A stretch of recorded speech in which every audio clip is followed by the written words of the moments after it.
Selamat pagi Bapak Ibu semua anggota NLCC Indonesia yang diberkati Tuhan. Pada hari ini tanggal 31 Januari 2021 kita akan mengikuti kebaktian secara online, masih secara online. Mari kita berdoa. Tuhan Yesus, terima kasih hari ini kami menyerahkan ibadah online. Kiranya Tuhan berkati dari awal hingga akhirnya. Tuhan berkati acara ini. Hari ini Pak Riki Lomban yang akan membawakan ibadah. Semoga Tuhan mengurapi apa yang dibawakan oleh Pak Riki. Dan juga terima kasih untuk tim musik dan semuanya yang terlibat. Dalam nama Tuhan Yesus kami berdoa. Amin. Mari kita memuji dan menyembah Tuhan.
Baik, selamat pagi Bapak Ibu semua. Bapak Ibu yang menonton di rumah, menonton ibadah ini secara online, baik Bapak Ibu Jemaat NLCC Indonesia maupun juga semua keluarga atau Bapak Ibu yang lain yang berada di berbagai tempat.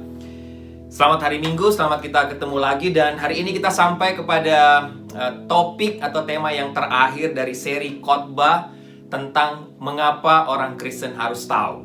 Dan ya menurut saya mungkin ini topik yang paling akan Bapak Ibu sukai, akan menjadi topik favorit. Harap nggak sebaliknya ya, jadi topik yang paling tidak disukai. Oke Bapak Ibu, sebelum kita lebih jauh, mari kita tundukkan kepala, kita berdoa. Tuhan, kami bersyukur, terima kasih sekali lagi, bahkan ya tidak putus-putusnya kami mengucap syukur dan berterima kasih kepada Engkau karena Engkau terus melindungi, menjaga kami sampai hari ini, sampai detik ini. Terima kasih untuk pemeliharaan-Mu. Dan kami juga bersyukur, terima kasih karena hari ini, di hari Minggu, di hari perhentian ini kami ada waktu lagi untuk duduk diam di sekitar kebenaran firman-Mu, khususnya mau sama-sama belajar tentang seri khotbah mengapa orang Kristen harus tahu. Dan kiranya topik atau tema hari ini sebagai penutup dari seri khotbah ini kembali memberikan peringatan kepada kami, memberikan pengetahuan baru kepada kami, tapi juga menguatkan tiap-tiap kami lagi melalui firman Tuhan hari ini. Doa hamba firman Tuhan yang sudah berbicara, mengingatkan, menguatkan hamba yang akan hamba share hari ini, pagi ini, juga menguatkan Bapak Ibu semua yang mendengarkan ibadah ini, mendengarkan firman Tuhan ini. Terima kasih Tuhan, hamba percaya Engkau ada di sini, dalam ruangan di mana hamba berkhotbah. Engkau juga ada di ruangan rumah tiap-tiap Bapak Ibu yang sedang mendengarkan firman Tuhan hari ini. Berfirmanlah, bersabdalah Tuhan, karena kami sudah siap untuk mendengar suara-Mu, dan tolong supaya kami tidak hanya berhenti sampai kepada menjadi pengkhotbah yang baik, menjadi pendengar-pendengar firman Tuhan yang baik, tapi kebenaran firman Tuhan ini, Tuhan tolong supaya kami sanggup untuk menjadi pelaku-pelaku firman Allah yang baik. Kami sanggup dengan kekuatan dari Engkau untuk melakukan kebenaran firman Tuhan ini. Dalam nama Tuhan Yesus kami berdoa. Amin. Baik, Bapak Ibu, sekali lagi topik terakhir dari seri khotbah mengapa orang Kristen harus tahu. Kita sudah belajar tentang mengapa Allah menciptakan kita. Kita sudah sama-sama belajar mengapa kita harus dilahirkan kembali. Kita juga sudah belajar tentang mengapa Tuhan Yesus mati di atas kayu salib untuk kita. Dan minggu lalu kita sudah sama-sama juga belajar mengapa kita harus punya atau pentingnya persekutuan atau relasi secara pribadi dengan Tuhan. Hari ini saya akan menyampaikan topik mengapa kita harus memberi persembahan persepuluhan. Atau haruskah saya memberi persembahan persepuluhan? Sekali lagi, mudah-mudahan ini akan menjadi topik paling favorit untuk kita. Ya Bapak Ibu, ada 3 bagian firman Tuhan yang akan menjadi landasan dari khotbah saya hari ini. Nanti bagian firman Tuhan yang lain kita akan lihat sama-sama ketika saya menyampaikan atau saya share bagian ini. Yang pertama, mungkin kita sudah tahu, Maliaki pasal 3 ayat 10. Bapak Ibu bisa buka Alkitab Bapak Ibu, saya akan bacakan buat kita. Maliaki pasal 3 ayat 10. Bicara perpuluhan, biasanya orang tahu firman Tuhan ini. Bawalah seluruh persembahan persepuluhan itu ke dalam rumah perbendaharaan, supaya ada persediaan makanan di rumahku. Dan ujilah aku firman Tuhan semesta alam, apakah aku tidak membukakan bagimu tingkap-tingkap langit dan mencurahkan berkat kepadamu sampai berkelimpahan. Yang kedua, 1 Korintus pasal 16 dalam perjanjian baru. 1 Korintus pasal 16 ayat 1 dan 2. 1 Korintus pasal 16 ayat 1 dan 2. Demikian firman Tuhan. Tentang pengumpulan uang bagi orang-orang kudus, hendaklah kamu berbuat sesuai dengan petunjuk-petunjuk yang kuberikan kepada jemaat-jemaat di Galatia. Ayat 2. Pada hari pertama, dari tiap-tiap minggu, hendaklah kamu masing-masing, sesuai dengan apa yang kamu peroleh, menyisihkan sesuatu dan menyimpannya di rumah, supaya jangan pengumpulan itu baru ditiadakan, supaya jangan pengumpulan itu baru diadakan kalau aku datang. Yang terakhir 2 Korintus pasal 9 ayat 6 dan 7. 2 Korintus pasal 9 ayat 6 dan 7. Camkanlah ini, orang yang menabur sedikit akan menuai sedikit juga, dan orang yang menabur banyak akan menuai banyak juga. Ayat 7. Hendaklah masing-masing memberikan menurut kerelaan hatinya, jangan dengan sedih hati atau karena paksaan. Sebab Allah mengasihi orang yang memberi dengan sukacita. Bapak Ibu, saya pernah baca satu cerita, saya nggak tahu Bapak Ibu pernah baca juga, tapi pasti Bapak Ibu kenal Presiden Amerika yang ke-32, Presiden Franklin Roosevelt, atau nama lengkapnya Franklin Delano Roosevelt. Dia terkenal sebagai salah satu presiden Amerika yang punya karisma sangat luar biasa. Dengan kepemimpinannya, tipikal kepemimpinannya yang karismatik sekali Bapak Ibu, yang sangat luar biasa. Nah, atau ada buku atau kisah tentang beliau, tentang Presiden Roosevelt, diceritakan bahwa dia itu pernah menyatakan bahwa dia agak kesel, bukan kesel, tapi sebenarnya dia cukup capek untuk menyambut tamu-tamu yang datang ke White House. Kenapa? Karena tiap kali ada tamu datang atau dia harus melewati satu barisan orang yang menyambut dia kan harus memberi salam kepada mereka semua. Dan menurut Roosevelt, dia katakan, saya itu capek sebenarnya karena menurut dia, paling juga saya salam semua orang itu, mereka juga nggak perhatikan apa yang saya sampaikan. Mereka hanya jawab begitu saja. Mereka pasti pikir, pasti presiden sama ngomongnya, pasti itu-itu juga yang akan dia ngomong gitu. Jadi mereka juga tidak lagi mendengar, dia hanya membalas. Sehingga Presiden Roosevelt memutuskan untuk melakukan sebuah eksperimen, Bapak Ibu. Satu waktu ada acara resepsi atau ada acara besar di White House dalam masa kepemimpinannya, dan banyak tamu, banyak orang yang datang di mana dia harus memberi salam. Dia membuat satu eksperimen, Bapak Ibu. Dia berpikir begini, setiap kali saya lewat di orang, saya akan mengatakan sesuatu yang mungkin mereka belum pernah dengar. Apa yang dia buat? Waktu dia lewatin orang banyak, Bapak Ibu, setiap kali dia lewatinya, dia ngulur tangan untuk jabat tangan sama mereka. Dia mengucapkan begini, dia sambil jabat tangan, dia katakan begini, saya tadi pagi baru saja bunuh nenek saya. Dia salam lagi, saya tadi pagi baru saja bunuh nenek saya. Nah, apa yang terjadi Bapak Ibu? Hampir semua orang yang dia salam dengan sambil katakan, saya tadi pagi baru saja bunuh nenek saya. Mereka mengatakan apa? Oh, congratulations Mr. President, selamat. Wah, kamu sangat luar biasa, kita bangga sama kamu. Dia salam ke semua orang, saya baru tadi bunuh nenek saya. Oh, saya bangga Mr. President. Oh, selamat, congratulations Bapak Ibu. Nah, satu waktu di barisan terakhir, Roosevelt dia jabat tangan, ternyata itu adalah seorang duta besar dari Bolivia, Bapak Ibu. Sama, dia jabat tangan, kemudian Roosevelt katakan, saya tadi pagi baru saja bunuh nenek saya. Tapi duta besar itu lain dari yang tamu yang lain. Dia bungkuk, kemudian dia bisikkan ke telinganya Roosevelt, saya yakin dia yang akan membunuh kamu duluan. Nah, Bapak Ibu, kenapa saya angkat cerita Roosevelt ini? Saya yakin sebagian besar dari kita seperti kebanyakan tamu. Ketika Bapak Ibu dengar khotbah tentang persepuluhan, pasti kita pikir, kita sudah tahu pasti apa yang Pak Riki mau omong ini. Kita sudah tahu apa yang dia bilang. Kita sudah tahu bagian firman Tuhan yang dia mau sampaikan. Jadi kita tidak terlalu memperhatikan lagi. Nah, pasti mungkin kita pikir, pasti sama aja. Khotbah persepuluhan itu pasti Maliaki 3 ayat 10, pasti ujilah Tuhan, apakah dia akan membukakan tingkap-tingkap langit atau tidak. Sehingga Bapak Ibu banyak kali karena kita anggap, saya sudah tahu apa yang dia mau bicarakan. Akhirnya kita terlewatkan, kita tidak tangkap benar apa yang disampaikan. Sehingga, berdasarkan ini, saya mau hari ini kita semua, saya ini minta kita dengarkan baik-baik apa yang ingin saya sampaikan. Jangan ada yang terlewatkan kalau bisa. Karena hari ini memang saya akan menyampaikan satu topik yang sudah mungkin sering Bapak Ibu dengar, tapi hari ini saya akan menyampaikan beberapa hal yang kemungkinan besar belum pernah Bapak Ibu dengar atau belum pernah saya sampaikan. Jadi saya mau Bapak Ibu perhatikan dengan seksama ya.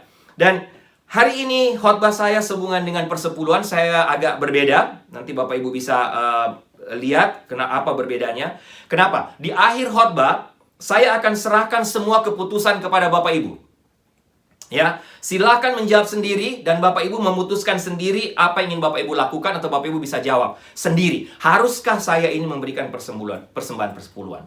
Bapak Ibu, saya harus akui dengan jujur, ya. Sebelum kita lihat lebih jauh, tidak gampang untuk saya sebagai seorang hamba Tuhan, apalagi seorang pendeta jemaat untuk berkhotbah tentang persembahan, apalagi persembahan persepuluhan. Saya banyak dengar dari teman-teman saya sendiri yang menjadi gembala di berbagai gereja. Mereka dengan jujur katakan kepada saya sama Ibu Sarah, kita nggak pernah khotbah soal persepuluhan. Karena kita takut, kita nggak mau nanti ngomongin oleh orang, dipikir, pendeta atau hamba Tuhannya mau minta uang, sehingga khotbahnya tentang persembahan persepuluhan. Selalu saja ketika berkhotbah soal ini ada masalah Bapak Ibu. Dan ada beberapa masalah yang saya lihat. Ya, salah satu masalah yang tadi saya sudah bilang, orang katakan, nggak didengarkan baik-baik, sudah tahu pasti akan apa yang mau diomongkan. Tapi bisa juga orang sudah bosan mendengarnya. Sudah bosan mendengar khotbah tentang persembahan, khususnya tentang persepuluhan. Atau ada juga yang mengatakan bahwa itu bukan sesuatu yang baru. Atau ada juga orang yang nggak mau dengar karena dia tidak mau memberi. Misalnya dia bilang, waduh, kalau saya dengar nanti baik-baik, saya memang tidak mau memberi persembahan. Bosan, sudah sering mendengar, tidak ada yang baru. Atau ada juga orang yang tidak mau dengar karena dia takut untuk nanti harus mentaatinya karena tidak mau memberi persembahan persepuluhan. Nah, oke, Bapak Ibu. Sekarang, kenapa sekarang kita ini bicara soal persepuluhan lagi? Ya, saya ingin menjelaskan terlebih dahulu kepada Bapak Ibu. Kenapa saya atau kita harus bicara soal ini lagi? Ada beberapa hal, ya Bapak Ibu, yang saya catat. Yang pertama, karena memang banyak orang yang bingung dengan masalah ini. Bingung di mana? Ada pendeta lain atau gereja lain, denominasi lain katakan, saya harus membayar persepuluhan. Masa sekarang pun saya harus memberi persembahan persepuluhan. Tapi ada juga denominasi lain, ada hamba Tuhan yang lain katakan, oh tidak harus, itu di perjanjian lama, sekarang kita perjanjian baru, kita zaman anugerah dan lain sebagainya. Ada yang bilang harus, ada yang bilang tidak harus, sehingga membuat orang bingung. Kedua, kenapa kita harus bicara lagi soal ini? Kondisi finansial gereja-gereja di Amerika, khususnya di Amerika, Bapak Ibu. Saya baca secara cepat ya, beberapa survei yang saya dapatkan, survei terbaru di tahun 2021, soal bagaimana orang Kristen memberi terhadap pekerjaan Tuhan atau memberi terhadap gerejanya sendiri. Misalnya, mengejutkan data ini. Hanya 5% Bapak Ibu dari orang Amerika yang memberi orang Kristen atau ya orang Kristen, orang yang bergereja, memberi persembahan persepuluhan ke gereja. Hanya 5%. 80% orang Amerika itu hanya memberi 2% dari income mereka kepada gereja. Dan yang berikut, hanya 3-5% orang Amerika yang memberi secara rutin persembahan terhadap gereja di mana mereka beribadah. Kemudian, hanya untuk keluarga-keluarga yang membuat atau punya income 75.000 US dollar ke atas, untuk keluarga-keluarga yang punya penghasilan 75.000 US dollar ke atas, Bapak Ibu tahu berapa persen yang beri tithing? 1%. Dari semua family di Amerika yang gajinya atau pendapatannya 75.000 dolar ke atas, Bapak Ibu, hanya 1%. Apalagi yang saya dapat, rata-rata orang dewasa, khususnya orang gereja Protestan di Amerika ini, yang memberi persembahan itu rata-rata, Bapak Ibu tahu berapa? Orang gereja Protestan di Amerika beri persembahan rata-rata setiap minggu? 17 dolar. Rata-rata. 37% orang evangelical yang rajin secara rutin hadir di gereja tidak memberikan uang atau persembahan ketika mereka datang ke gereja. 37% orang yang rutin datang gereja, orang evangelical, tapi tidak memberikan persembahan. Nah, Bapak Ibu, sehingga kenapa kita perlu ngomong ini? Karena ini situasinya, ini survei yang sedang terjadi di Amerika khususnya ya. Yang ketiga, memang ada masalah doktrin, Bapak Ibu. Ada masalah doktrin ketika membahas ini. Apa masalah doktrinnya? Bapak Ibu mungkin sudah sering dengar. Kalau di perjanjian lama, yes. Itu memang peraturan di perjanjian lama. Tapi kalau perjanjian baru, tidak. Karena memang kita hidup di zaman anugerah. Itu perjanjian lama, bukan di perjanjian baru. Ada juga yang mengatakan, itu memang Tuhan berikan kepada orang-orang Israel pada zaman kuno. Tapi kita orang Kristen pada masa sekarang, kita tidak harus lagi memberikan persembahan persepuluhan. Nah, oke. Pertanyaannya, apakah benar, Bapak Ibu? Ini yang saya mau sampaikan. Nanti kita lihat sama-sama. Apakah benar itu peraturan di perjanjian lama saja? Dan apakah memang kita tidak harus lagi melakukan itu di zaman perjanjian baru, Bapak Ibu? Sehingga, pesan saya pertama, sebelum kita lebih jauh menggali atau saya nyampaikan kebenaran firman Tuhan, apa yang saya pelajari, Bapak Ibu. Pesan saya pertama, kenapa saya katakan khotbah saya agak lain sekarang. Saya mau Bapak Ibu pegang ini. Jangan langsung percaya apa yang saya sampaikan. Garis bawahi kata-kata saya. Jangan Bapak Ibu langsung percaya apa yang saya sampaikan. Saya mau Bapak Ibu dengar dengan seksama baik-baik. Saya juga sudah belajari kebenaran firman Tuhan. Saya berusaha pelajari firman Tuhan ini dengan cermat, sehingga saya tidak salah menyampaikan. Tapi saya mau Bapak Ibu juga memperhatikannya dengan baik. Masalah ini sangat penting, sehingga seperti yang saya sampaikan, Bapak Ibu, saya mau Bapak Ibu jangan cepat mengambil kata-kata saya hanya karena saya pendeta Bapak Ibu, atau karena, itu pendeta yang ngomong. Dia gembala jemaat saya. Jangan dengarkan atau taati hanya karena saya pendeta Bapak Ibu. Ya, saya sudah sampaikan dalam pembukaan tadi. Khotbah saya kali ini khususnya mengenai perpuluhan agak berbeda dengan yang lalu-lalu saya sampaikan. Kali ini saya mau memberikan kebebasan kepada kita semua untuk mengambil kesimpulan sendiri. Kenapa? Toh Bapak Ibu ya, saya harus hati-hati. Bagaimanapun, yang akan saya bicarakan sekarang ini adalah menyangkut uang Bapak Ibu. Saya tahu, ini personal. Itu sangat private, karena ada juga orang mengatakan, kenapa Bapak mau atur cara saya mengatur uang? Ya, khotbah persepuluhan hanya mau mengatur saya. Itu uang saya kok. Saya sendiri yang atur. Saya ngerti sekali Bapak Ibu. Ini uang Bapak Ibu, dan memang ketika bicara persepuluhan, saya akan bicara soal uang Bapak Ibu. Sehingga saya tidak mau Bapak Ibu mendengar langsung atau mentah-mentah tangkap perkataan saya. Dengarkan sendiri, Bapak Ibu simak sendiri. Jangan mau percaya karena hanya saya pendeta Bapak Ibu. Saya mau itu digarisbawahi. Saya tentunya tidak punya hak untuk mengatur keuangan Bapak Ibu. Jika persepuluhan adalah konsep Alkitabiah yang harus diikuti oleh orang Kristen, orang percaya, maka saya mau kita itu sama-sama. Saya mau Bapak Ibu lihat sendiri, dengar sendiri, tidak hanya percaya karena saya pendeta Bapak Ibu yang menyampaikan, tapi saya mau Bapak Ibu tahu bahwa ini kebenaran firman Tuhan yang harus Bapak Ibu lakukan. Oke, saya mulai dari mana? Bapak Ibu dengarkan ya. Saya mau mulai dengan menjelaskan secara singkat definisi dari persepuluhan. Definisi persepuluhan, yang pasti persepuluhan atau kata tithing, kata persepuluhan itu asal katanya bahasa Ibrani. Dan kata persepuluhan berasal dari kata Ibrani yang artinya sepersepuluh. Secara harfiah, persepuluhan adalah, perhatikan, sepersepuluh dari semuanya.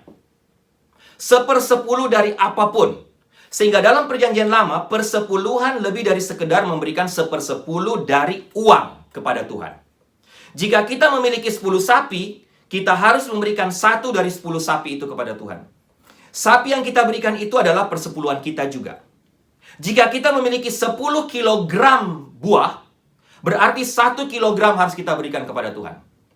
Kalau kita punya 10 kilogram biji-bijian, kita juga harus memberikan 1 kilogram kepada Tuhan. Itulah persepuluhan dalam konsep perjanjian lama dari arti kata bahasa aslinya. Jadi definisi persepuluhan adalah sepersepuluh dari apapun. Sekali lagi, sepersepuluh dari apapun. Itulah persembahan persepuluhan. Berarti kita harus memberikan semua penghasilan kita, entah uang, sapi, buah, dan lain sebagainya sebagai persembahan kepada Tuhan. Nah, berdasarkan definisi itu Bapak Ibu, mari kita lihat beberapa bagian firman Tuhan dari perjanjian lama. Ada banyak bagian firman Tuhan yang bicara soal persepuluhan, tapi saya mau melihat paling tidak ada 4. Bapak Ibu secara singkat saya mau jelaskan kepada Bapak Ibu. Ini saya pilih sebagai satu bagian firman Tuhan yang cukup boleh dikatakan yang paling yang terkenal di perjanjian lama tentang persembahan persepuluhan. Ya Bapak Ibu. Yang pertama, Kejadian 14. Ini adalah kisah tentang Abraham. Bapak Ibu tahu, waktu Abraham pulang dari perang, dia habis berperang melawan Raja Kedorlaomer dan juga beberapa raja yang bersekutu dengan Raja Kedorlaomer. Itu pertempuran yang sangat luar biasa Bapak Ibu, pertempuran berdarah, pertempuran yang sangat intens dan sangat kejam. Pendek cerita, Abraham pulang dengan kemenangan, dia kembali ke rumah, kembali ke kelompoknya, ke orang-orang, kepada keluarganya dan saudara-saudaranya dengan harta rampasan perang yang sangat banyak. Ada budak yang dia tangkap, tentara-tentara yang dia tawan, dia bawa semua makanan yang dia kumpulkan, gandum, anggur, minyak, dengan sapi domba. Semua barang-barang tawanan itu yang dia dapatkan termasuk budak dan tentara dia bawa pulang. Dan Bapak Ibu, kemudian diceritakan ada raja yang namanya Raja Melkisedek dari Salem, datang bertemu dengan Abraham. Bapak Ibu lihat ayat 18. Kemudian Raja Melkisedek ini mengeluarkan roti dan anggur. Dan Alkitab mencatat bahwa Melkisedek adalah seorang imam Allah, imam Tuhan yang maha tinggi. Melkisedek memberkati Abraham setelah Abraham pulang dengan semua tawanan, setelah dia menang berperang dengan Raja Kedorlaomer dan sekutunya. Melkisedek katakan, terpujilah Abraham oleh Tuhan yang maha tinggi, pencipta langit dan bumi. Dan pujilah Tuhan, terpujilah Tuhan yang maha tinggi yang telah menyerahkan musuh ke tanganmu. Bapak Ibu, apa yang dilakukan Abraham setelah diberkati oleh Melkisedek? Ada banyak isu, banyak pertanyaan siapa itu Raja Melkisedek, tapi saya nggak mau bahas itu di sini. Yang pasti firman Tuhan atau dia sendiri memperkenalkan dia adalah seorang imam dari Allah yang maha tinggi. Dia berkati Abraham dan kemudian juga dia memuji Tuhan. Apa yang Abraham lakukan setelah diberkati oleh Melkisedek? Bapak Ibu perhatikan. Kemudian Alkitab catat, kemudian Abraham memberinya 1/10 atau yang disebut persepuluhan dari apa? Semua yang dia dapatkan, yang dia bawa ketika dia menang dari Raja Kedorlaomer. Semua. budak, dia kasih kepada Melkisedek 1/10 dari budak yang dia dapat. Dia beri 1/10 dari tentara yang dia tawan. Dia beri 1/10 bahan makanan yang dia dapat. Dia beri 1/10 dari pakaian. Dia beri 1/10 dari emas, 1/10 dari perak, 1/10 dari segala sesuatu yang dia miliki. Kenapa Abraham lakukan itu, Bapak Ibu, dalam Kejadian 14? Saya mau Bapak Ibu lihat ini dan catat. Abraham lakukan sebagai tindakan ketundukan dia kepada Tuhan, yang diwakili oleh Melkisedek. Jadi waktu Melkisedek memberkati Abraham dengan nama Tuhan, Abraham memberikan persepuluhan itu sebagai dia ketundukan kepada Tuhan. Yang kedua, siapa yang menyuruh Abraham untuk memberikan persembahan persepuluhan kepada Melkisedek? Bapak Ibu, menarik. Sejarah pertama persembahan persepuluhan dilakukan adalah dalam konteks ini ketika Abraham memberikan persepuluhan kepada Melkisedek. Tidak ada yang suruh Abraham. Artinya apa? Ini adalah satu tindakan pemberian sukarela yang diberikan oleh Abraham. Tidak ada yang perintah, tidak ada yang hotbuying, tidak ada yang suruh. Tapi ketika dia diberkati oleh Melkisedek, diberkati oleh Tuhan melalui Melkisedek, langsung spontan Abraham katakan, saya mau memberi 1/10. Intinya, Abraham mau katakan, dengan memberikan ini kepadamu, saya secara implisit mengaku bahwa saya tidak memenangkan pertempuran ini sendirian, tapi semuanya karena Tuhan. Kemenangan yang saya dapat hanya dari Tuhan. Oleh karena itu, saya mau memberi persembahan persepuluhan saya kepada Tuhan. Sehingga Bapak Ibu, sekali lagi, awal sejarah persepuluhan sebagai rasa tunduk kepada Tuhan, sebagai ucapan syukur karena sadar bahwa Tuhan sudah memberkati saya dengan kemenangan, dan dengan semua hal ini, dan juga sebagai tindakan sukarela. Itu Kejadian 14. Oke, lihat satu-satu. Kemudian, Imamat pasal 27. Kejadian 14 itu adalah peristiwa yang terjadi kira-kira 400 tahun sebelum hukum Taurat diberikan. Sekarang, kita sudah melewati 400 tahun, dan Imamat pasal 27 ini adalah masa ketika hukum Taurat diberikan. Jadi Imamat 27, ketika firman Tuhan berbicara tentang persembahan persepuluhan, Bapak Ibu bisa baca Imamat 27 ayat 30-34. Ini adalah hukum Taurat. Kalau Kejadian 14 tadi 400 tahun sebelum hukum Taurat. Perhatikan Imamat pasal 27 Bapak Ibu ya, 30-34. Ada dua hal dari bagian firman Tuhan ini ketika berbicara tentang persepuluhan. Pertama, ini jelas merupakan bagian dari hukum perjanjian lama. Artinya ini hukum. Ini hukum Taurat. Ini perintah Tuhan. Jelas, perintah Tuhan. Yang kedua, persepuluhan dalam perjanjian lama harus mencakup semua harta, materi, juga termasuk manusia, Bapak Ibu. Itu berarti termasuk ternak, sapi, domba, anggur, minyak, dan lain sebagainya. Persepuluhan harus dikembalikan kepada Tuhan. Sekali lagi diulang dalam Imamat. Ya. Persembahan persepuluhan artinya persembahan dari semua harta kita. Kita harus kembalikan semuanya kepada Tuhan. Bahkan dalam Imamat ditekankan lagi, dicatat. Bukan semua, tapi semua, hanya semua, tapi semua yang terbaik. Kalau Bapak Ibu hitung dan melihat misalnya 10 sapi, sampai kepada sapi yang berikut, ketika Bapak Ibu harus serahkan dan sapi itu kurus, itu juga tidak boleh. Jadi selalu harus yang terbaik, Bapak Ibu. Oke, jadi poin utama dari Imamat 27 adalah Tuhan sangat jelas tentang apa yang dia inginkan. Ini perintah Tuhan dan itu yang Tuhan inginkan dari umatnya waktu itu. 1/10 dari semua. Oke, yang berikut Ulangan pasal 14. Tadi saya bilang ada 3 bagian firman Tuhan. Ulangan pasal 14. 400 tahun sebelum hukum Taurat, Imamat 27 hukum Taurat diberikan. Ulangan pasal 14 ini boleh dikatakan 40 tahun setelah hukum Taurat diberikan. Dan ini yang sedang mendengarkan hukum ini adalah anak-anak orang Israel yang keluar dari Mesir, Bapak Ibu. Ini ketika mereka sampai di tepi sungai Yordan. Musa sudah mau mati dan dia memberikan perintah ini sekali lagi. Bapak Ibu bisa baca Ulangan 14 ayat 22-23. Saya baca bagian ini. Ayat 22, Ulangan 14. Haruslah engkau benar-benar mempersembahkan 1/10 dari seluruh hasil benih yang tumbuh di ladangmu tahun demi tahun. Di hadapan Tuhan Allahmu di tempat yang akan dipilihnya untuk membuat namanya diam di sana. Haruslah engkau memakan persembahan persepuluhan dari gandummu, dari anggurmu, dari minyakmu, ataupun dari anak-anak sulung lembu sapimu dan kambing dombamu, supaya engkau belajar untuk selalu takut akan Tuhan Allahmu, Bapak Ibu. Nah, yang menarik, paragraf terakhir bicara tentang persembahan persepuluhan juga, Bapak Ibu. Apa pelajarannya? Agar kita dapat belajar untuk selalu menghormati Tuhan. Garis bawahi kata-kata ini. Memberi persembahan persepuluhan supaya kita bisa belajar untuk menghormati Tuhan Allah. Tuhan Allahmu.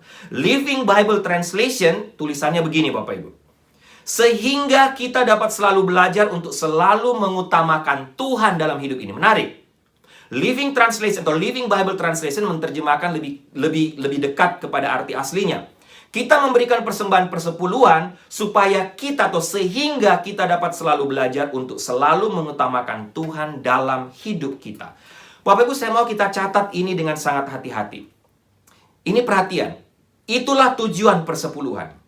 Jadi ini bukan sekedar hukum saja. Bukan hanya sekedar legalistik saja. Lebih dari sekedar memberikan pendapatan kita atau memberi 1/10 dari pendapatan kita dalam konsep perjanjian lama atau ulangan 14. Tapi Tuhan mau atau Tuhan punya tujuan khusus ketika dia meminta 1/10 dari pendapatan kita. Apa itu? Untuk belajar mengutamakan Tuhan. Saya mau agak bicara agak lebih sedikit lebih panjang di sini. Poin dan inti kebenaran dari bagian firman Tuhan ini atau ulangan 14 adalah, Bapak Ibu, saya mau kita perhatikan sekali lagi.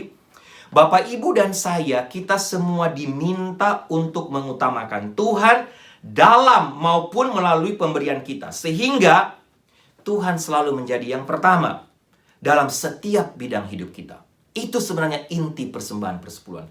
Bukan hanya sekedar hukum, bukan hanya sekedar perintah. Tapi Tuhan memberikan perintah ini karena dia mau kita belajar untuk menempatkan dia di tempat yang utama yang pertama. Nah, Bapak Ibu, kalau kita mau mengaku dengan jujur, banyak dari kita, banyak orang Kristen tidak pernah mempelajari rahasia dasar dari persembahan persepuluhan ini atau dari konsep tentang memberi kepada Tuhan. Persembahan atau rahasia dasar itu adalah apa, Bapak Ibu? Mengutamakan Tuhan. Kebanyakan dari kita, harus kita akui, kita tidak mengutamakan Tuhan dalam pemberian kita. Kalau kita mau mengaku dengan jujur, apa maksudnya? Ketika kita atau Bapak Ibu dan saya mendapatkan gaji, kita membayar yang lain terlebih dahulu. Nah, sekali lagi Bapak Ibu jangan cepat dengar kata-kata saya. Ketika saya mendapatkan berkat, mendapatkan gaji, apapun berkat yang saya dapat, kemudian saya pakai untuk membayar yang lain terlebih dahulu. Mari kita tanya jujur pada diri saya, apakah saya sedang mengutamakan Tuhan, menempatkan Tuhan dalam konteks ini? Setelah saya kepotong teks, saya bayar dulu semuanya. Saya bayar rumah saya bayar sewa apartemen saya bayar semua, saya siapkan uang, saya bagi uang untuk belanjaan saya. Kemudian setelah itu saya bayar tagihan sekolah atau biaya sekolah anak-anak, keperluan sekolah anak. Kemudian saya bayar semua utang-utang kartu kredit saya. Kemudian saya beli semua makanan yang saya mau simpan, saya mau stok di kulkas saya. Saya beli baju-baju yang saya perlukan. Kadang-kadang saya sudah punya, saya beli lagi. Saya beli semua yang saya butuhkan. Atau semua barang-barang baru yang ingin saya beli, saya berikan. Saya beri juga uang untuk saya bisa ada waktu untuk jalan-jalan, saya ada waktu untuk liburan, vacation, dan lain sebagainya. Setelah itu, dari semua sisa uang yang sudah saya keluarkan, saya berikan kepada Tuhan. Bapak Ibu, mari kita tanya kepada diri kita semua, apakah ini apakah kita sedang mengutamakan Tuhan? Banyak orang Kristen atau kita tidak pernah belajar bahwa Tuhan itu tidak hanya mengawasi apa yang kita berikan. Bapak Ibu, sekali lagi, ini yang saya dapat. Banyak di antara kita orang Kristen tidak pernah belajar bahwa Tuhan itu tidak hanya mengawasi apa yang kita berikan. Tapi Tuhan juga melihat saat kita memberikan persembahan itu. Dia tidak hanya melihat apa yang kita berikan, tapi Tuhan melihat saat kita memberi. Bahkan saya sering pakai kata-kata ini, Bapak Ibu. Bapak Ibu mungkin tidak tahu isi dompet saya. Bapak Ibu tidak tahu kartu-kartu yang ada dalam dompet saya. Bapak Ibu juga tidak tahu berapa account yang saya punya, berapa saving saya punya. Tapi jangan lupa, Tuhan tahu. Tuhan tahu uang kita, Tuhan tahu semua kartu yang kita punya, kartu debit, kartu kredit. Tuhan tahu semua account kita, berapa saving kita. Tuhan tahu saat kita memberi, Tuhan juga tahu apa yang kita berikan. Oke, terakhir dari perjanjian lama Bapak Ibu. Maleakhi pasal 3, ayat 10 yang saya sudah bacakan tadi. Saya nggak baca lagi, Bapak Ibu saya sudah baca tadi, Bapak Ibu bisa lihat sekali lagi Maleakhi pasal 3, bisa lihat dari ayat 8 sampai ayat 10. Ada 3 hal yang perlu kita perhatikan dalam kitab Maleakhi. Pertama, ada peringatan dari Tuhan. Kalau kamu tidak memberikan persepuluhan, itu sama dengan kamu menipu Tuhan, atau ada bahasa yang lain dipakai kata merampok. Dan kata merampok ini yang lebih tepat.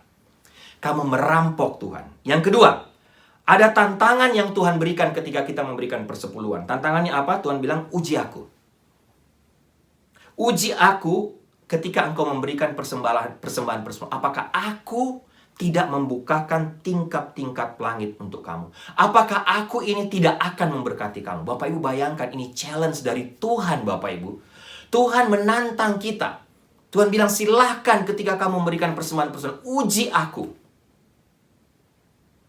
Bapak Ibu, saya ambil contoh, nggak usah dengan Tuhan, tak Bapak Ibu. Bapak Ibu ketemu dengan orang yang mungkin terkenal, atau Bapak Ibu tahu dia punya uang, kemudian dia bilang sama Bapak Ibu, oke, kamu buat yang saya perintahkan, kamu buktikan. Saya akan balas, saya akan beri sama kamu, saya akan kasih kamu berlipat kali ganda atau tidak. Itu berarti Bapak Ibu, dia serius. Dia pasti akan, ini Tuhan Bapak Ibu, Tuhan yang menantang kita. Yang ketiga, ada tujuan yang disampaikan oleh Maliaki pasal 3 ayat 8-10. Kenapa persembahan persepuluhan harus diberikan? Tujuannya adalah supaya rumah Tuhan itu bisa terpenuhi. Supaya kebutuhan-kebutuhan di rumah Allah itu dapat dipenuhi. Artinya, supaya pekerjaan para imam yang mendapat persembahan persepuluhan itu dia dapat melayani dengan sungguh-sungguh sehingga semua pekerjaan Tuhan digenapi. Oke, atau terlaksana. Kejadian 14, Imamat 27, Ulangan 14, Maliaki pasal 3 ayat 10. Kesimpulan dari perjanjian lama. Bapak Ibu, yang pertama, kesimpulan dari konsep persepuluhan perjanjian lama. Dalam hubungannya dengan Tuhan, persembahan persepuluhan dimaksudkan untuk memuliakan Tuhan dan mengakui Tuhan sebagai yang maha kuasa, sebagai sumber dari segala berkat yang kita peroleh. Itu konsep Kejadian pasal 14. Sekali lagi, pertama, dalam hubungannya dengan Tuhan, kita memberikan persembahan persepuluhan dengan tujuan untuk memuliakan Tuhan dan mengakui Tuhan sebagai Tuhan yang maha kuasa, dan dialah sumber berkat. Dialah yang memberkati kita. Kedua, dalam kaitannya dengan umat Tuhan, umat Allah, atau dengan kita langsung, tujuan persepuluhan adalah untuk mengajar kita untuk mengutamakan Tuhan, menempatkan Tuhan di atas semuanya, di atas segala-galanya dalam hidup kita. Ketiga, sehubungan dengan bangsa Israel, atau pekerjaan Tuhan, atau bait Allah, persembahan persepuluhan diberikan untuk memastikan bahwa pekerjaan Tuhan dapat dipenuhi semuanya. Pekerjaan Tuhan bisa berjalan dengan baik. Misi Tuhan, atau pakai bahasa sekarang atau pakai bahasa kita, pekerjaan Tuhan di gereja ini melalui NLCC Indonesia dapat berjalan dengan baik. Misi kita di Indonesia bisa terpenuhi. Mereka bisa, anak-anak bisa makan, mereka bisa sekolah dan lain sebagainya. Bapak Ibu, memuliakan Tuhan, mengakui Tuhan sebagai sumber berkat, mengajar kita untuk mengutamakan Tuhan. Pekerjaan Tuhan bisa selesai, bisa digenapi, bisa menolong banyak orang. Saya ingin tanya kepada Bapak Ibu, bukankah ini sesuatu yang indah, sesuatu yang luar biasa? Bapak Ibu nggak mau lakukan?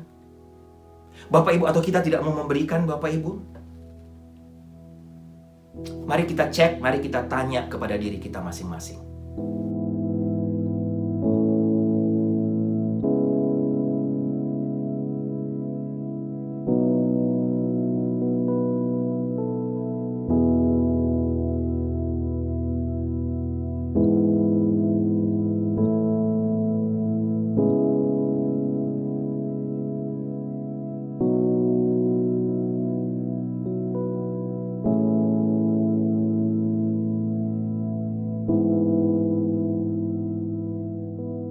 Oke, sekarang perjanjian baru ya Bapak Ibu. I know Bapak Ibu, mungkin ini saya harap Bapak Ibu bisa perhatikan. Saya mudah-mudahan doa saya, seperti tadi saya bilang, Bapak Ibu nggak bosan, Bapak Ibu bisa perhatikan dengan baik. Maaf kalau memang agak panjang, saya ingin menjelaskan karena saya mau Bapak Ibu perhatikan dengan baik. Saya tidak mau terlalu cepat sehingga Bapak Ibu nanti juga bisa menjawab sendiri. Sekarang, mudah-mudahan saya bisa dengan cepat tapi jelas menyampaikan. Sekarang kita lihat 1 Korintus pasal 16. Ya, Bapak Ibu, 1 Korintus pasal 16 ayat 1-2. Tentang pengumpulan uang bagi orang-orang kudus, hendaklah kamu berbuat sesuai dengan petunjuk-petunjuk yang kuberikan kepada jemaat-jemaat di Galatia. Ayat 2, 1 Korintus 16 ayat 2. Pada hari pertama dari tiap-tiap minggu, hendaklah kamu masing-masing sesuai dengan apa yang kamu peroleh, menyisihkan sesuatu dan menyimpannya di rumah, supaya jangan pengumpulan itu baru diadakan kalau aku datang. Inti dari 1 Korintus 16, perjanjian baru, yang pertama, memberi itu harus teratur. Ya, jelas, pada hari pertama setiap minggu. Kedua, memberi harus bersifat sangat pribadi. Hendaklah kamu masing-masing, kata Paulus. Ketiga, ini yang saya mau jelaskan. Persembahan kita memberi harus proporsional. Menyisihkan, perhatikan, menyisihkan sesuatu dan menyimpannya di rumah. Berarti pemberian Kristen secara menurut perjanjian baru, paling tidak 1 Korintus 16, harus teratur, pribadi, dan proporsional. Sekarang, apa arti pemberian apa arti pemberian proporsional, Bapak Ibu? Itu berarti, semakin banyak Tuhan memberkati kita, semakin banyak harusnya kita memberi. Itu artinya memberi secara proporsional.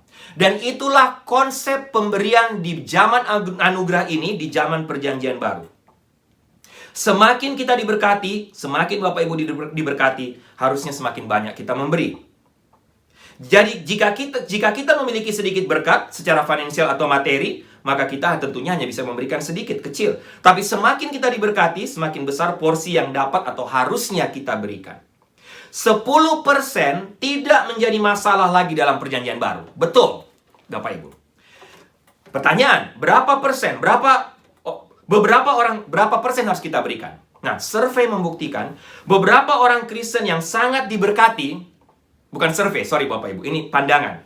Beberapa orang Kristen yang sangat diberkati harusnya memberi paling sedikit 15%. Yang lain harusnya memberi 20%. Karena konsep perjanjian baru, semakin engkau diberkati, semakin banyak engkau memberi. Harusnya memberi 15%, yang lain 20%, yang lain lebih banyak dapat 25%, yang dapat lebih banyak lagi 30%. Demikian seterusnya. Bahkan ada yang bisa beri 50%, 60%, bahkan 70%. Tergantung berapa banyak yang Tuhan berikan. Jadi, ini konsep pemberian dalam perjanjian baru. Ingat, anugerah selalu melebihi hukum. Perjanjian lama kita memberi karena hukum, walaupun dengan konsep yang saya sampaikan tadi, tapi perjanjian baru melebihi perjanjian lama karena kita memberi karena anugerah. Mari kita tanya sendiri Bapak Ibu, dalam diri kita, standar mana yang lebih tinggi? 10% saja dalam perjanjian lama, ataukah pemberian secara proporsional dalam perjanjian baru? Kita memberi karena kita merasakan berkat Tuhan, karena kita hidup dalam zaman anugerah ini. Tapi sayangnya fakta Bapak Ibu, faktanya, jika uang atau uang yang kita punya itu ada 6 digit atau 7 digit, ingat, garis bawahi. Kalau Bapak Ibu punya uang 6 digit, 7 digit, maksudnya nolnya 6, nolnya 7, Bapak Ibu, saya rasa persembahan persepuluhan itu akan menjadi seperti uang saku saja. Kecil. Ada seorang tokoh bernama Fred Smith, dia katakan kalimat yang menarik. Bagi beberapa orang Kristen kaya di Amerika, persepuluhan adalah alasan untuk tidak memberi dengan murah hati, katanya. Perhatikan Bapak Ibu. Beberapa orang Kristen kaya di Amerika, persepuluhan adalah alasan untuk tidak memberi dengan murah hati. Bapak Ibu tangkap maksudnya? Ya kalau dia kaya, dia punya 6 digit, 7 digit, 60, 70, Bapak Ibu, berikan persepuluhan bukan murah hati, karena itu uang saku, sedikit sekali. Sehingga standar memberi dalam perjanjian baru adalah standar kasih karunia. Selalu harus melampaui hukum.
Saya simpulkan tadi dari 1 Korintus pasal 16 tadi.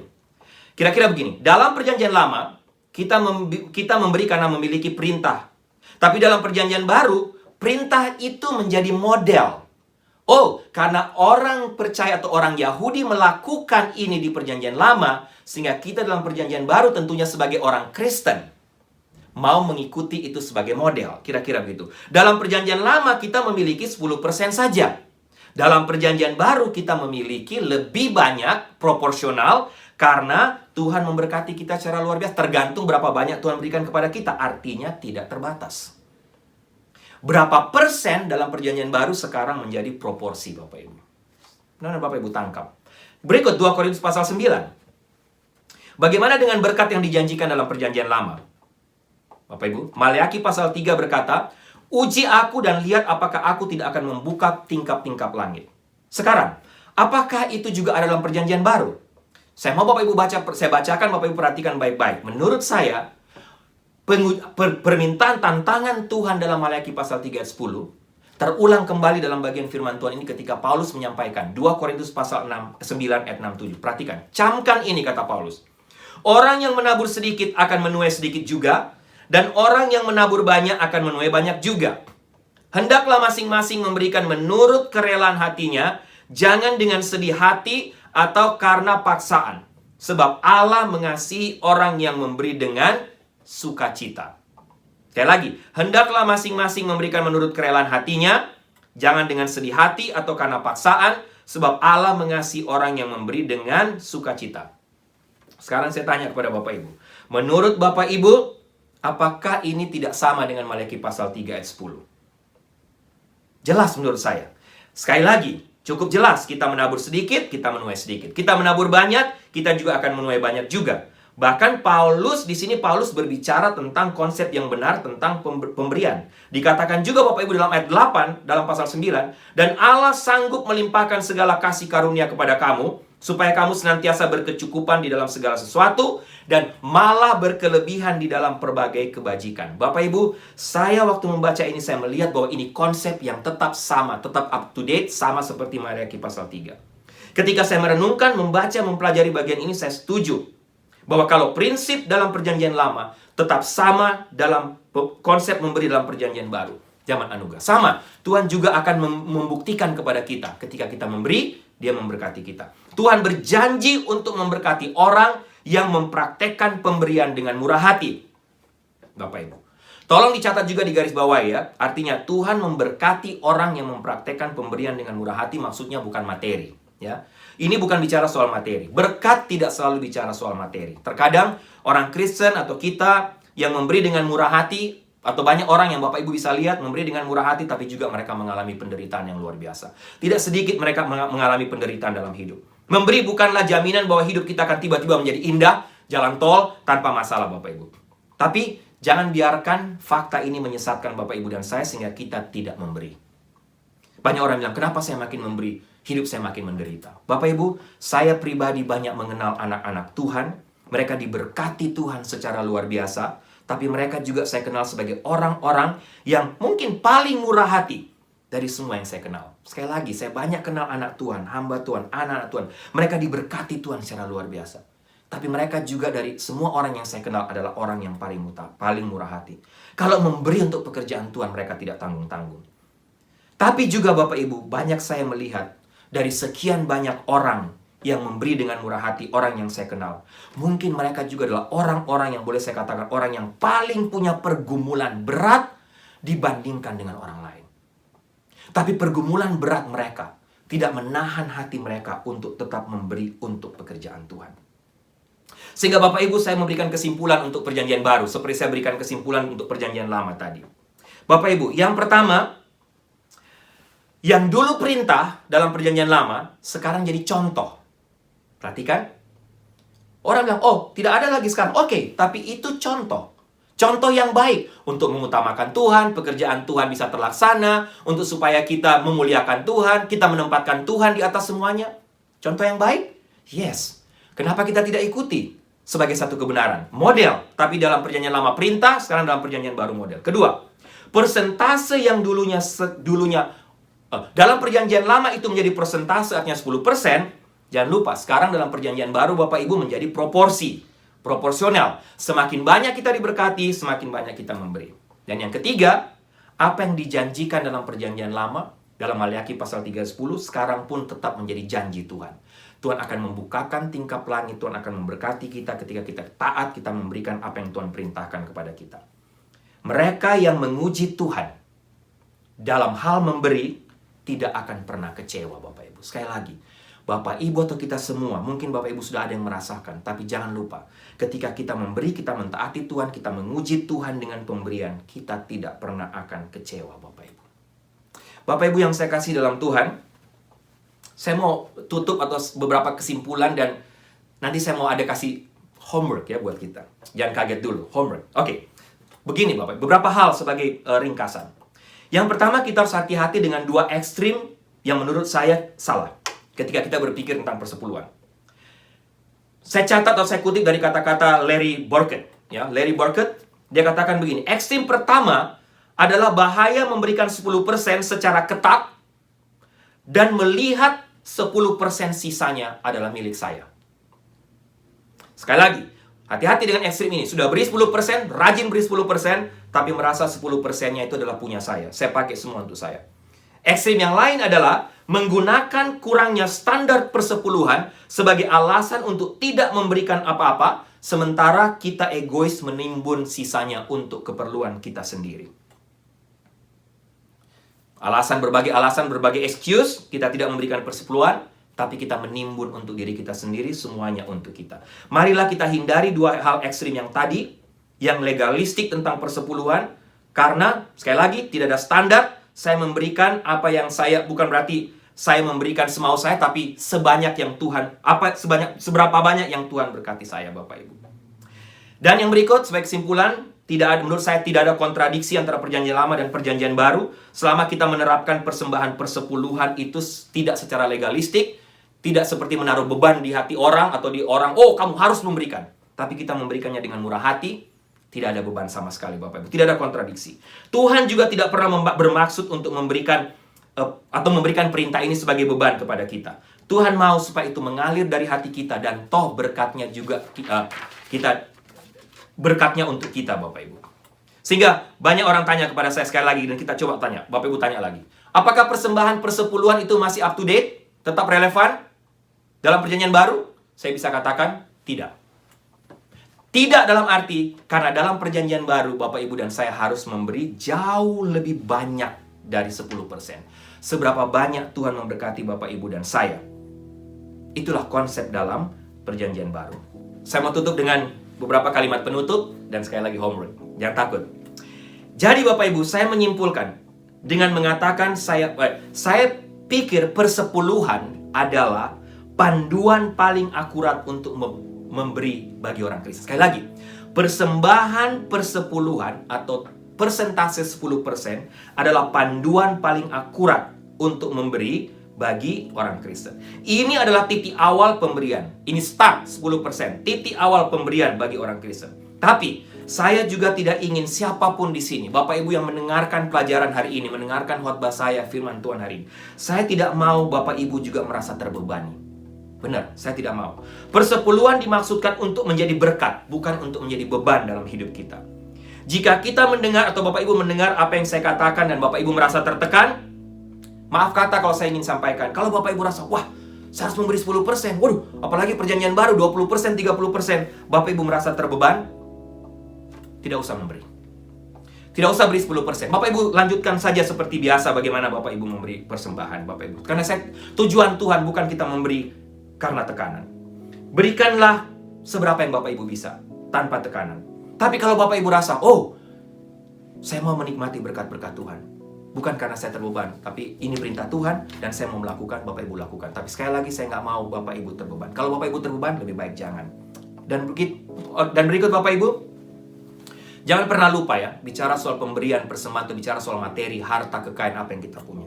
Jangan lupa, segala sesuatu dalam hidup kita bukan tergantung kita, tergantung Tuhan. Berkat datang, tergantung Tuhan. Berkat tidak datang, tergantung Tuhan. Kesehatan kita, Tuhan berikan kita kesehatan, kita bisa kerja, kita bisa mencari uang yang banyak dari Tuhan. Tapi Tuhan mau ambil juga uang itu dari Tuhan. Semua tergantung Tuhan. Jangan Bapak Ibu lupa kebenaran ini.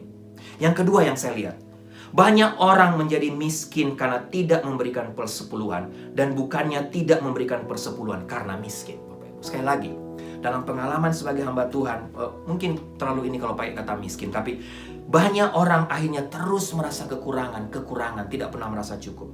Karena tidak memberikan persepuluhan. Bukan sebaliknya, tidak memberikan persepuluhan karena miskin. Saya nggak pernah lihat. Tapi banyak orang memakai alasan, saya belum punya uang, saya miskin. Tidak memberikan persepuluhan. Dan Bapak Ibu, ingat, persembahan persepuluhan juga tidak cukup. Persembahan persepuluhan juga harus kita ikuti dengan ketaatan lain dalam hidup kita. Kenapa saya penting sampaikan ini? Banyak orang yang katakan, saya sudah berikan persembahan persepuluhan kok. Saya nggak perlu melayani Tuhan, saya nggak perlu datang kebaktian hari Minggu. Yang penting pasti Pak Pendeta, Pak Riki sudah senang kalau saya rajin berikan persepuluhan. Saya nggak perlu taat yang lain. Saya nggak perlu baca Alkitab, saya nggak perlu punya hubungan dengan Tuhan, saya nggak perlu datang ke gereja, saya nggak perlu melayani. Bapak Ibu, ini salah sekali. Pemberian persepuluhan adalah bagian kecil dari ketaatan kita yang harus kita ikuti juga dengan ketaatan lain. Dan yang terakhir, sekali lagi, jangan pernah memberi dengan paksa. Marilah kita memberi dengan sukacita, sesuai dengan apa yang Tuhan berikan kepada kita.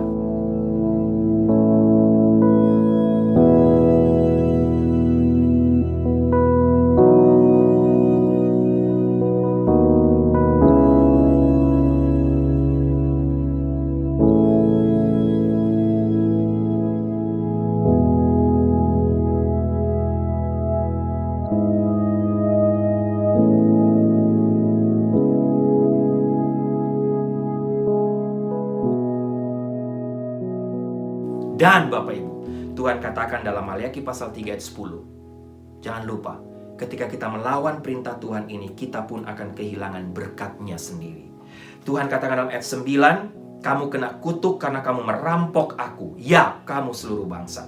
Dan ayat 10 Maliaki pasal 3, Allah tidak memberikan hujan, tidak memberikan berkat kepada kita semua.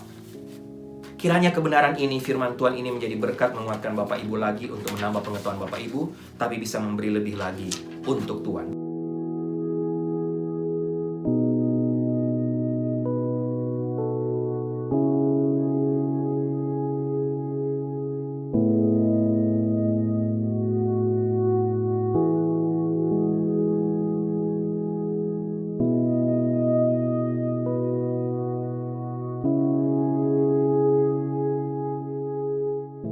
Dan yang terakhir Bapak Ibu sebagai homework, saya mau menantang Bapak Ibu.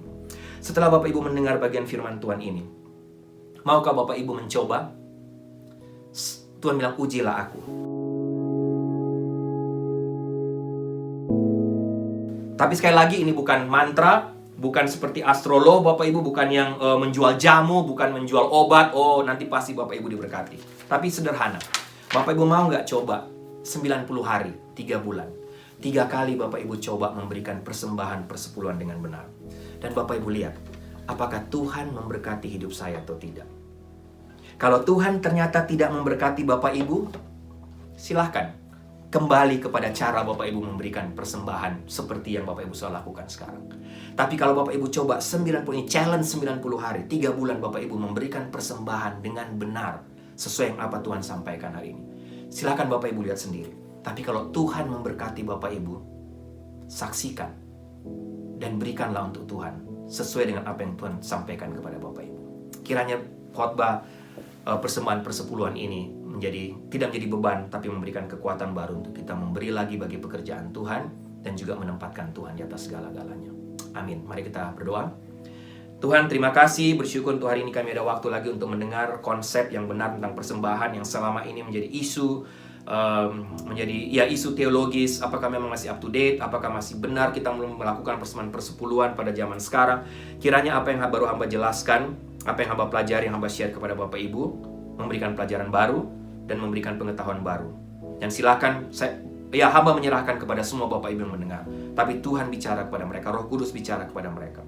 Kalau memang mereka tahu ini kebenaran, bukan karena hamba Tuhan yang bicara, hamba berdoa Tuhan mampukan, kuatkan mereka untuk melakukan. Dan hamba berdoa Tuhan buktikan janji-Mu kepada mereka, bagaimana Engkau memberkati mereka dalam hidup mereka, keluarga mereka, pekerjaan mereka, pelayanan mereka.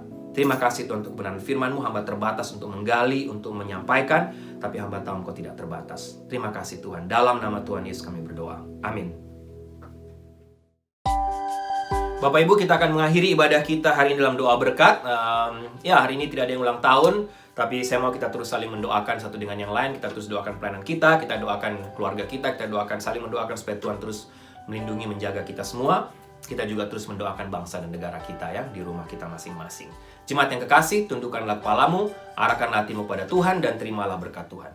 Anugerah keselamatan dari Tuhan Yesus Kristus, kasih sayang yang tidak berkesudahan dari Allah Bapa, serta penyertaan dari Roh-Nya yang kudus, kiranya menyertai engkau sekalian, mulai hari ini sampai Maranatha Tuhan Yesus datang kembali. Haleluya, amin.